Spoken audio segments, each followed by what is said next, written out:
We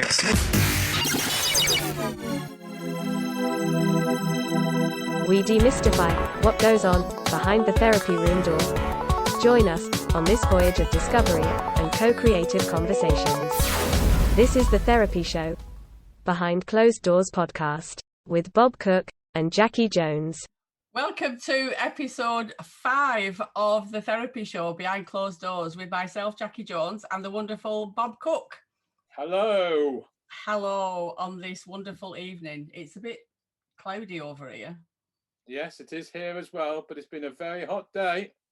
Yeah, it's been a bit muggy. We shouldn't complain. Us British people do tend to complain. It's either too hot, too cold, or too wet. That's true. 25 degrees this morning. Was it really? Oh.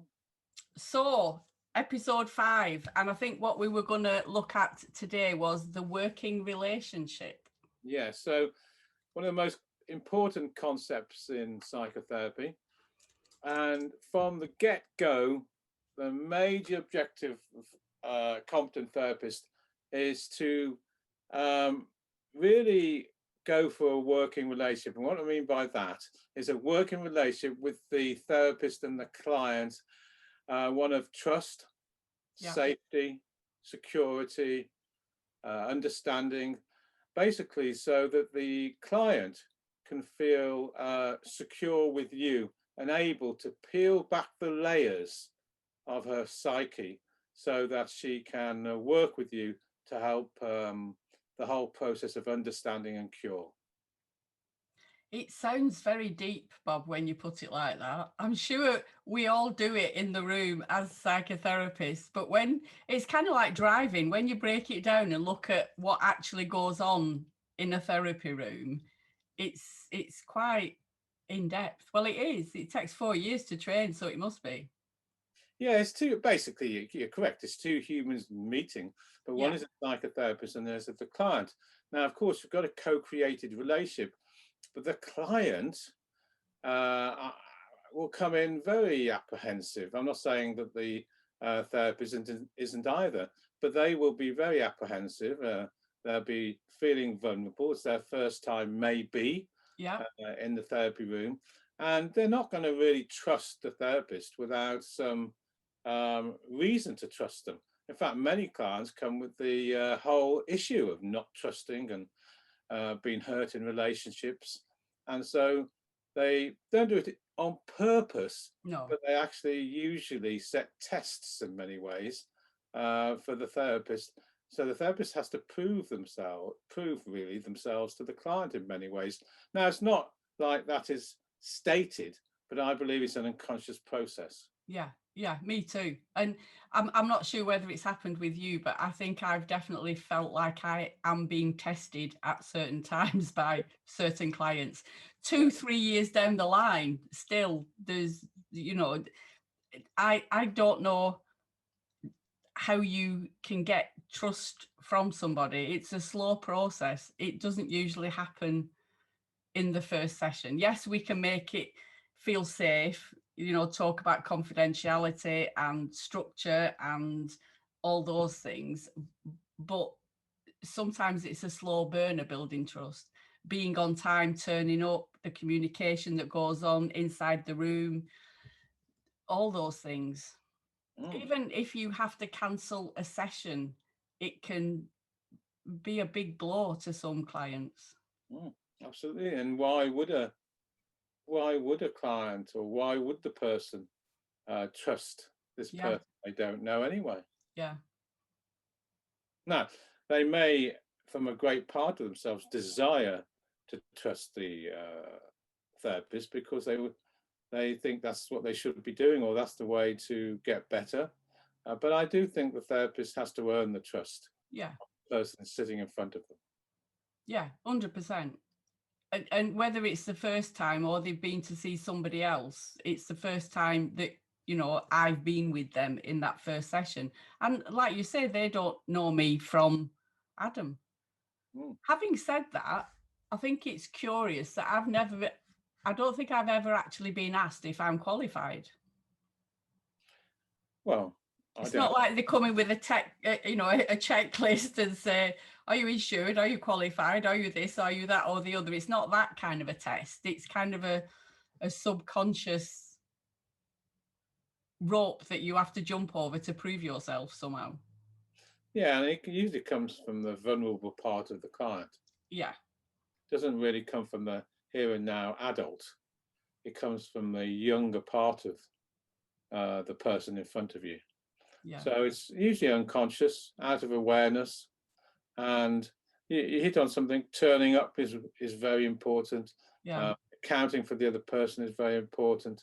Helping them understand themselves is very important, and listening to them is very important, and helping understanding them, and they're all part of the nuances of creating a trusting, secure working relationship, which is a template for any successful psychotherapy encounter. Yeah.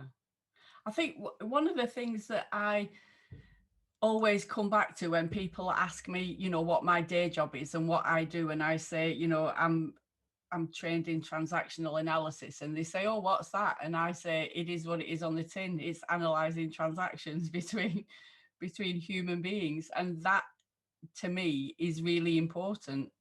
There are so many nuances. Yeah, but you see, I think that Eric Berne, who was a creative transaction analysis, he was far more interested in internal transactions, though, than external transactions. So most of what people guard against in terms of vulnerability, for example, will leak out in a non-verbal way. So the non-verbal transactions are extraordinarily important for a therapist to be aware of from the beginning of any therapy, and certainly beginning of any therapy session, but something which a therapist needs to be aware of throughout the whole of treatment. Yeah, yeah. So talk a little bit more about that. Are you talking body language, the way that the client holds themselves, the pace, the pauses in conversation, eye contact? Is that what you mean? Yeah, those are non-verbal external transactions, right? Now, Eric Berne talked a lot about those in terms of communication, in terms of tracing those external transactions, but he also talked about external transactions as a way, and non-verbal external transactions, as a way of getting to the internal world of the person sitting in front of you. Okay. So, for example, just how you've just said it, if somebody is highly agitated, that's an external movement or an external transaction, if you like, but it will actually show internal frustration or internal, whichever way you want to look at it. So by looking at or helping the person be aware of what's happening externally, you'll get to hopefully what's happening internally, which is what you need to really aim for in the end of the day, because it's their internal world which is really where you're going in therapy. So what's your take on thoughts? Because another thing, I'm a thinker. I think we've gathered that. I do overthink lots of things, but whether we're a thinker, a feeler, or those sorts of the connections, open doors and all those sorts of things that we do. Well, I'm not quite sure. That comes into it as well, doesn't it, when you've got a transaction between two people? Yeah. So I think I know what you're getting at. From the beginning of therapy, and we're really talking about beginning of therapy, therapists will be interested in the different multiple selves that a people present. So they may present highly from a cognitive place. So thinking, for example, what people call being in their head. That sort of cognitive frame of reference. But there's also many other ways they may present. So they may present formally in terms of emotions and are perhaps even over emotional. So you may meet them at the emotional level rather than the cognitive level. Yeah. They may present from a behavioral level.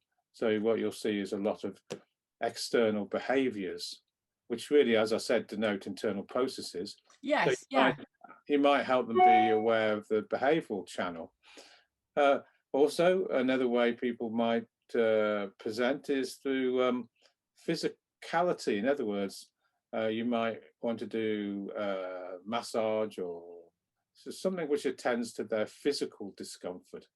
Usually in therapy, I think, but I'm aware of the other channels, I'm thinking in terms of how do they present it either at a cognitive level, because I want to be able to reach them. Yeah.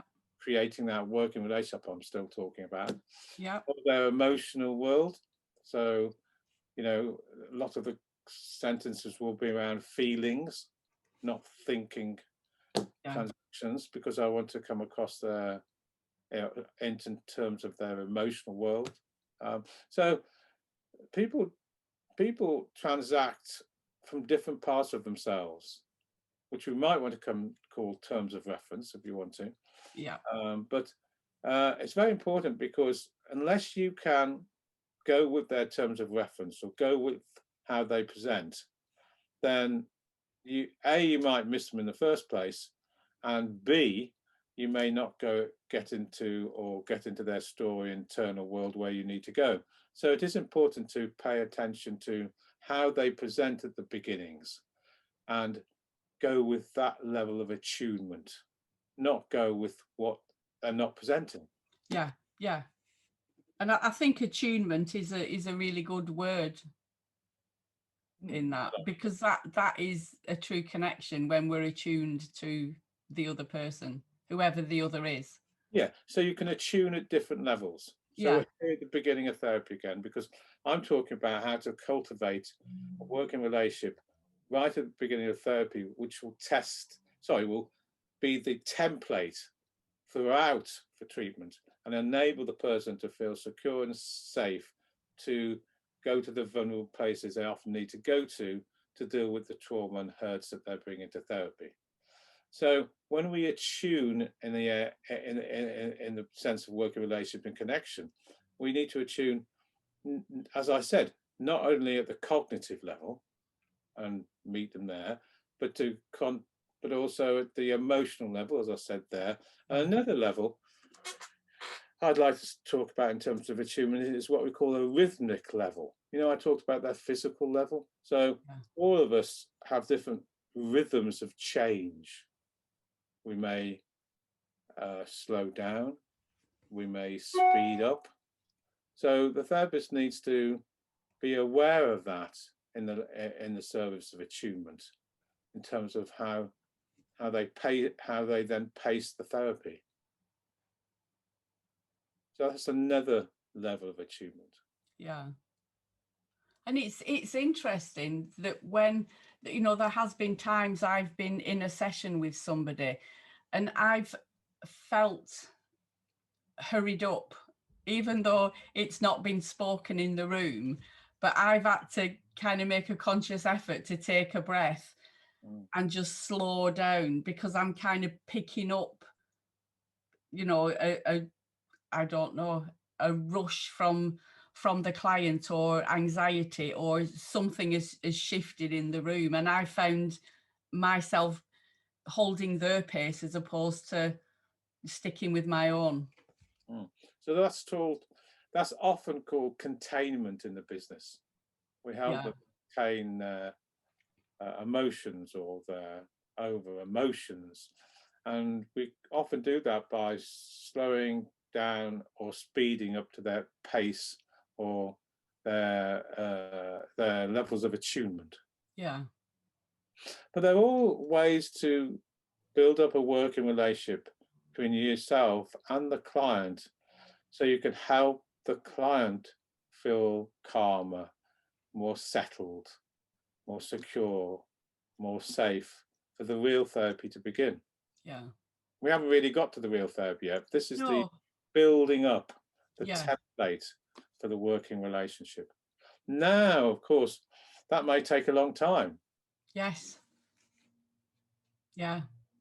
and you might get it wrong, and you might have to rectify the ruptures in that relationship, and we can do that as well.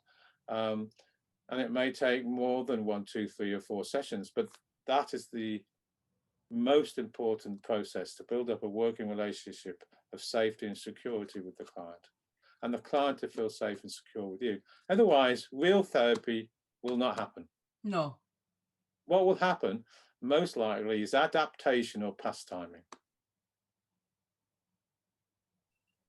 Which again is interesting.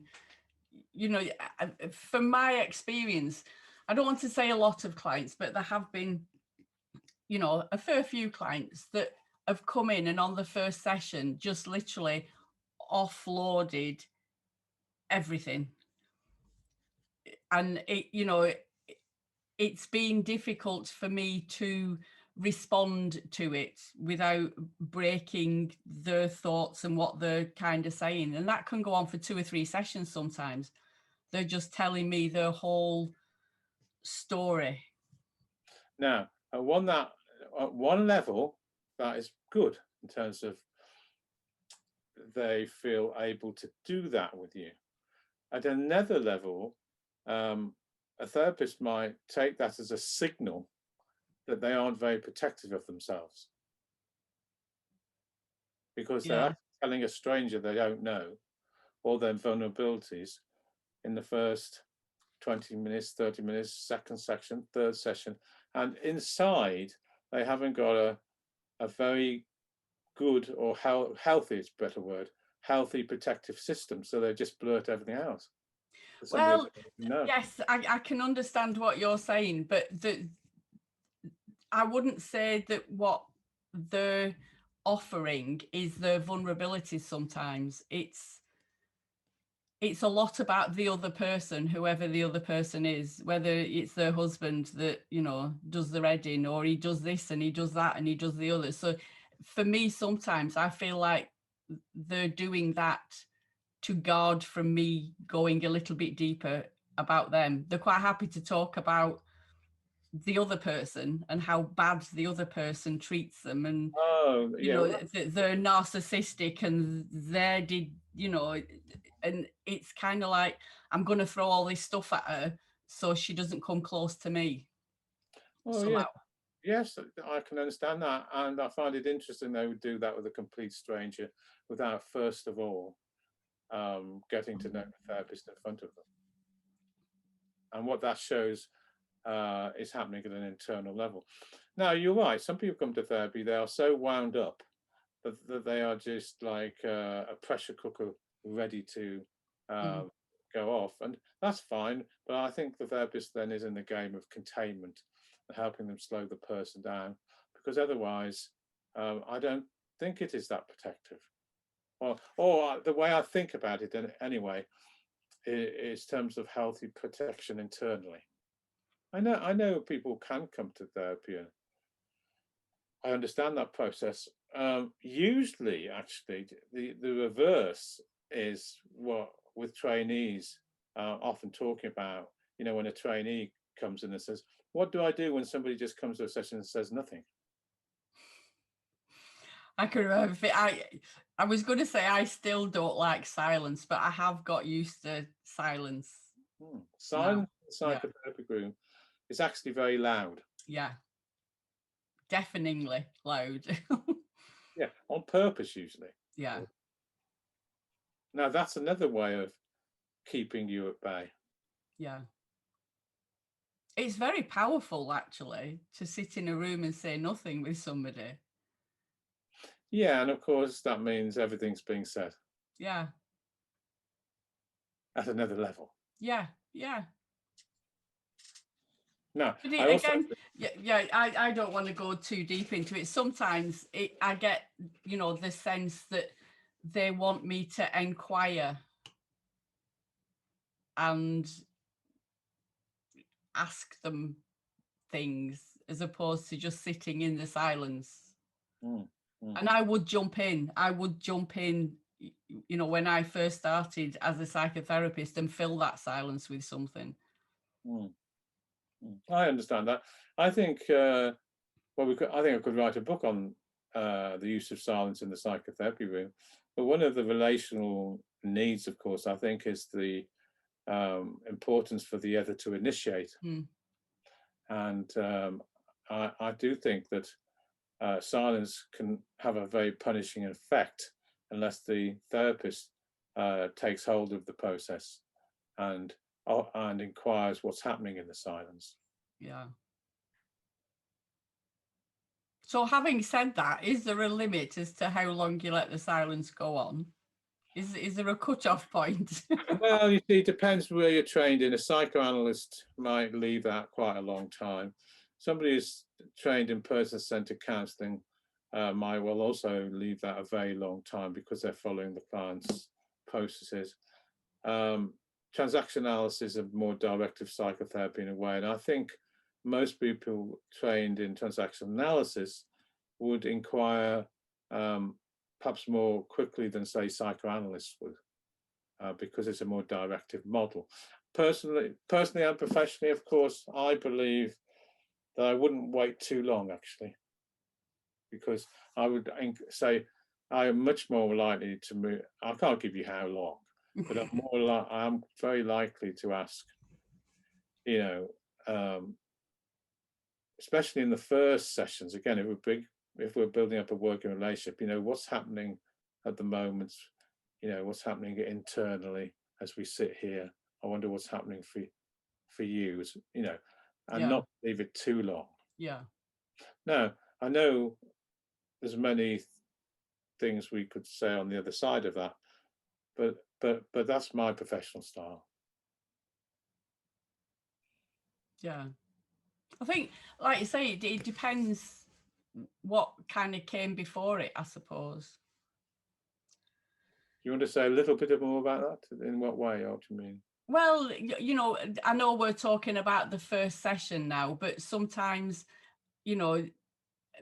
people need time to just settle in the room as much as anything else. Yeah, in terms of context. Yeah. Content. Yeah, absolutely. So, I mean, in a co-created relationship, it's part of the therapist's job to judge that process. I agree with you in terms of the person not being overwhelmed, or you jumping in and out of context, or various other things. And I still wouldn't leave it too long, because I think silence can often be interpreted as quite punishing. No, I think that's why I don't particularly like silence, because that's how it feels to me when it's quiet. But other theorists may have different viewpoints on that. And I say there's many books or chapters in books written on the use of silence in psychotherapy. I don't wait too long, though. I'm more interested in what's happening on the internal world. Yeah. So you're right, of course. What happens, the transactions before the silence are important to address and think about. But again, I am somebody who I'm very interested in what's happening to the internal world, because the external world, or the social self, is usually the defender against the vulnerable self. Now, I'm much more likely to inquire what's happening to the social self, and if the social self is using silence for whatever reason, then it's important that I at least account for that.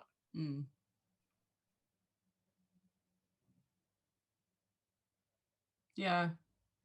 And, I suppose sometimes people aren't noticed when they're quiet. So to notice it in a safe space can be quite powerful.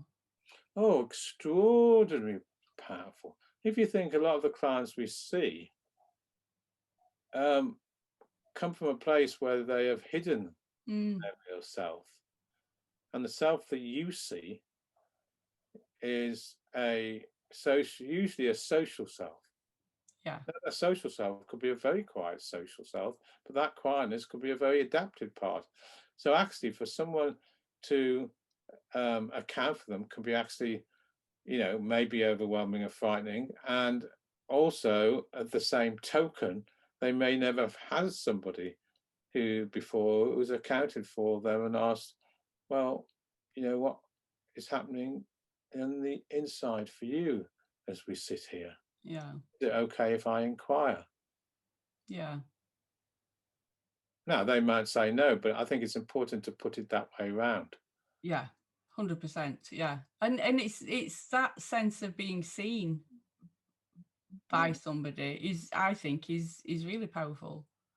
It's very powerful. And of course, here we are again. If we talk about the beginning of the therapy process, then people want to be seen and don't want to be seen. Yeah. Now, that to the listeners might sound quite strange because they're coming to therapy, so we know they have motivation to come. That's not the question. Well, it's an important thing to think about motivation, and they want to be seen, and another part of themselves is so terrified of being seen. And there lies the root of it. You know, it's like peeling back the layers of an onion sometimes. You think I can remember thinking I've got all this sussed 6 months in, and then it was like, oh, maybe not, because once you go down a deeper level, there's other murky waters. But you see, Jackie, if you're coming from that frame very early on, that there's a big part of them that wants to be not heard, and there's part wants to be heard. There's part of wants to be seen, and part doesn't want to be seen. What's really important for the therapist, I believe, as you build this working relationship, is to honor that conflict. Yeah. Now, how do you honor it? That's a really good question. Well, you didn't ask it, I suppose I've asked it. But how do you honor that conflict? Well, there's lots of ways. You can name it. Now, I think early in therapy, I probably may or may not name it. But also, one of the things I will do is, be very gentle in my transactions. Yeah. And I might ask quite factual or even historical questions, or even questions which are, what I think anyway, very unthreatening.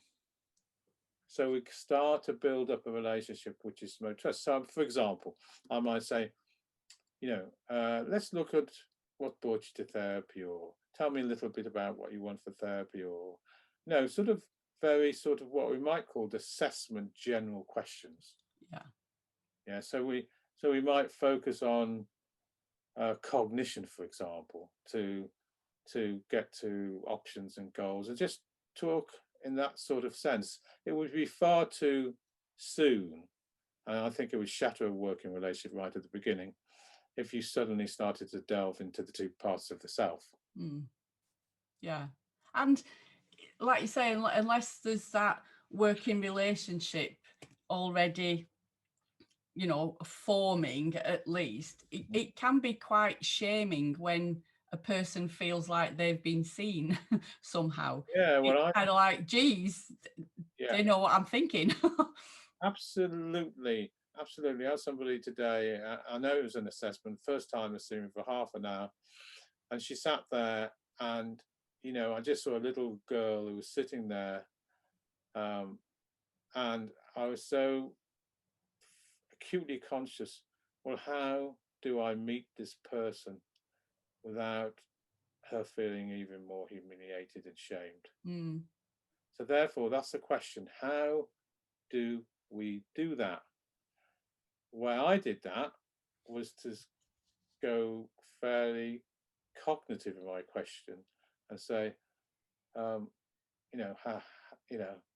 and could you tell me a little bit about your thoughts at the moment, or something very gentle like that, and allow her to unfold, very gentle, not to start delving into her internal world of shame or humiliation in those early sessions. We need to build up a relationship, a bit like a flower growing, where we can then, in our own time, explore those hidden depths. What a wonderful way to finish this episode. Like a flower growing. I like that. Yeah, so we can get to those hidden depths. And then I think gradually over time, that relationship grows, and then we're more able to perhaps go to those different layers that you're talking about. So the next episode, we're going to be talking about bringing the past into the present. Yeah, you see, I think, as we start to develop this working relationship, so we've got a template which is safe and secure to enable us to perhaps explore what this is all about. I think it's really good to put a shape to this and talk a bit about well, this is what I do anyway. Talk a bit about how I work and how the past affects the present, and how people may enact out things from the past which actually need updating today. Yeah. So that's part of building other working relationship, I suppose. But I like to put that as a concept over. And I thought perhaps in the next podcast, we could explore that concept a bit about how the past affects the present. 100%. So we will sign off now, and we will be back for episode 6 very soon. Thanks, Bob. Thank you very much. You've been listening to The Therapy Show, Behind Closed Doors podcast. We hope you enjoyed the show. Don't forget to subscribe and leave us a review. We'll be back next week with another episode.